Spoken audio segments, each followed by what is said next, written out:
Hey y'all, our group's name is the Unsinkables, and our job is to make a canoe made out of cardboard.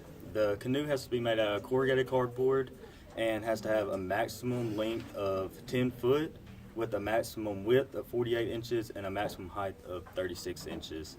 We are allowed to use 6 rolls of duct tape to use it in any way that we see necessary to seal creases to build the structure of the canoe. Our goal is to build a canoe that is able to, for 2 of us to get in and paddle across the lake on campus, and then 2 of us to replace those 2 and travel back across the lake on campus. We want it to float. That's our goal, is to win the race, obviously, to be the fastest, have the strongest structure canoe, and to be able to get across the lake. The plan when creating the basic shape of our canoe is taking a standard large shipping container, like a fridge box, and stripping it of the glue using X-Acto knives and reassembling it using duct tape. While we're using this duct tape, we're making sure that we're covering all the holes and that our canoe doesn't sink. Our main goal is to try to follow all the rules and make sure that our canoe floats. Our main concern with the canoe is the structural integrity once it's put into the water, because the water will slowly deform the cardboard over time. We've already performed tests to see how the cardboard deforms and the entrance of water into the canoe. At about 15 minutes, the cardboard is still fine. There's no evidence of deformation. About 30 minutes, there is slight evidence of deformation.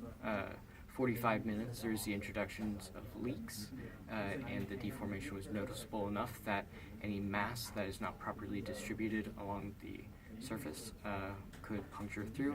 And at 60 minutes, the cardboard is no longer viable for canoe.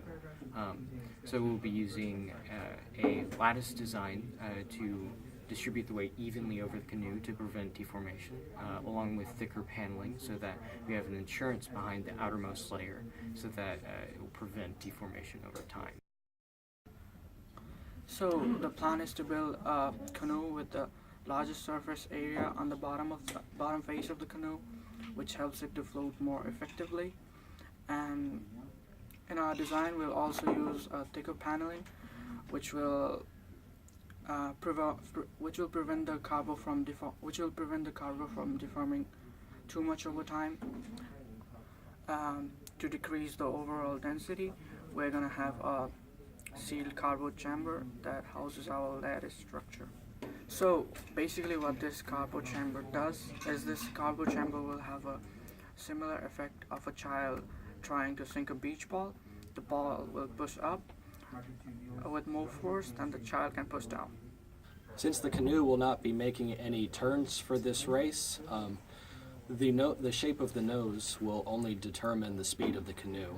The 2 shapes we are considering are either a convex arc or a triangular shape.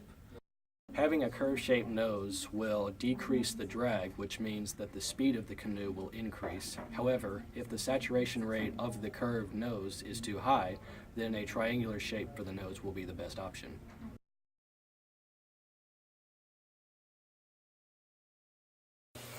"15 minutes in, the bottom plate of the cardboard is starting to deform a little bit, so it's caving in.